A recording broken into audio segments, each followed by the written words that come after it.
بەڵێ ئەمڕۆ لە شاری ھەولێر کۆنفرانسێک بەرەوە چوو و تێیدا پڕۆژەیەک ئەنجامەکانی پڕۆژەیەک ڕاگەیەنرا بۆ باشترکردنی کاری بنکەکانی بەڕێوەبەتی بەرەنگاربوونەوەی دژی توندوتیژی دژی خێزان و ئافرەتان. من دەمەوێت بزانم ئەم پڕۆژەیە لە کێوە کاری لەسەرەکرێ و ئەنجامەکان چی بوون. لەگەڵ دکتۆر عەزەدین ئەحمەد قسە دەکەم کە سەرپەرشتیاری پڕۆژەکەی. دکتۆر سلااو دەبێت فەرموویە سپاسم دەفەتە پێمان بڵێ ئەو پڕۆژەیە چی بوو لە کێوە خەریکن و ئەنجامەکانی چی بوو؟ بەڵێ خۆی ناوی پڕۆژەکە پڕۆژەی پاڵپشتی دارایی لەسەر بنەمای ئەنجام واتە ئەمە پاڵپشتی دارایی ئەو بنکان دەکەین کە سەر بە بەڕێوەبەتی بەرەنگاربوونەوەی توندوتیژی خێزان و ئافرەتانە لەسەر ئاساسی ئەو ئەنجامانەی کارەکانێک کە جێبەجێ دەکەن واتە هەر کارەکانیان چەند ڕێک و پێکتر و باشتر بی ئەوان پاڵپشتی داراییان باشتر دەبیت. خۆی ماوەی پڕۆژەکە 1 ساڵ بوو بە 3 هەنگاو هەڵسەنگاندن لە بۆ بنکەکان کرا. 4 بنکەی سەرەکی تێدا بەشدار بوو. 1 بنکە لە دەرەوەی شاری ھەولێر بوو، 2 بنکەژ ناو شاری ھەولێر لەگەر بەڕێوەبەتی بەرەنگاربوونەوەی توندوتیژی.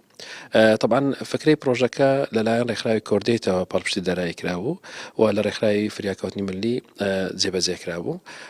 ئەو برێ خاڵانەی کە ئەمە کارمان لەسەر کرد 3 ئاماژەی سەرەکی بوو لەلایەن بەڕێوەبەتی بەرەنگاربوونی توندوتیژی بە هاوکاری ڕێکخراوی پاو ئاماژەکاندانرا کە 3 ئاماژەکان یەکەمیان پەیوەندی ئەو بەڕێوەبەتیە لەگەڵ خەڵکەوە چۆنە، دووەمیان مەسەلەی ئەو خزمەتگوزاریانەی کە پێشکەش دەکرێت لەلایەن ئەو کەسانێک کە برێ سەردانی ئەو بەڕێوەبەتیان دەکەن، چارەمیان علاقەی بە خودی ڕێخستنی ناو بنکەکان بوو ئەوانەتە چەند کاروباری برێ ڕێکاری ئیداریەکانی ناوخۆیان ڕێک دەخەن.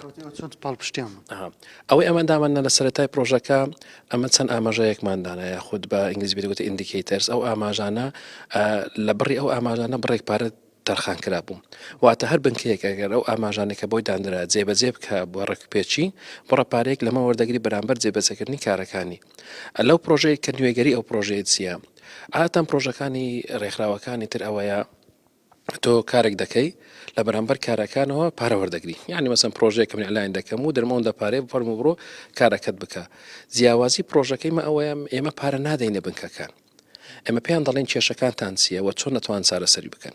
ئەوان دێن لەلای خۆیانەوە خۆیان پلانی خۆیان دادەڕێژن و خۆیان ڕێکاری چارەسەرکردنی کێشەکان دادنێن و خۆیان بەرەو پێشەوە دەبن. ئەمە دێن سەیری دەرئەنجامی کارەکان دەکەین هەتا چەند توانیتیان کارەکانیان سەرکەوتوو بکەن. ئەگەر بە شێوەی سەرکەوتوو کارەکانیان جێبەجێ کردبی لە بەرامبەر ئەو کارانێک کە کرێمە پارەیان نەدەینێ. واتە شێوازەکەی ماوەیە دەتوانین بنکەکان بە شێوەیەکی داهێنانە بیر بکەنەوە چۆن کارەکانم بن. پێم بڵێ کاری بنکەکان چۆن بوو؟ کاری بنکەکان لەسەر هەر 3 ئاست تقریبا نزیکەی دەتوانین برین 135 لۆ 40 بەرەو پێشەوە چووە.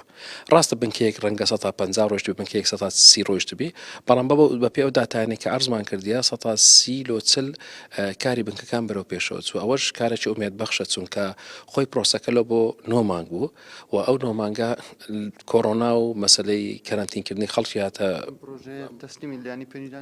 هەر خۆی پرۆژەکە لاینی پەیوەندەر بەشێک بوون کە برێ بەڕێوەبەتی بەشێک بوون لە پرۆژەکە و ئەو پرۆژێش پرۆژەیەکی ئەزمونگەری بوو یاخود بە شێوەیەکی ئەزمموی کارمانەسە کرد و نیازمان وایەگە و پرۆژەیە کە سەرکەوتنی بەدەستبینی بیکەنە پرۆژەیەکی گشتی لە بۆ هەموو هەرێمی کوردستانەوە بکە. زۆر سپاس دکتۆر بۆ جەنابەت. دیارە ئەم پرۆژەیە ینی وەزارەتی ناوخۆش تێیدا ڕۆڵی هەبووە کە و بەڕێوەبەتەکەی نێشتی کە بەرەنگاربوونی توندوتیژی دژی ئافرەتان و خێزان خۆوانیانش ڕۆڵیان هەبووە لە پرۆژەکەەوە نیازیانە ئەگەر سەرکەوتوتر بێ بتوان پرۆژێکی گشتی بۆ هەرێمی کوردستان ئامادە بکەن.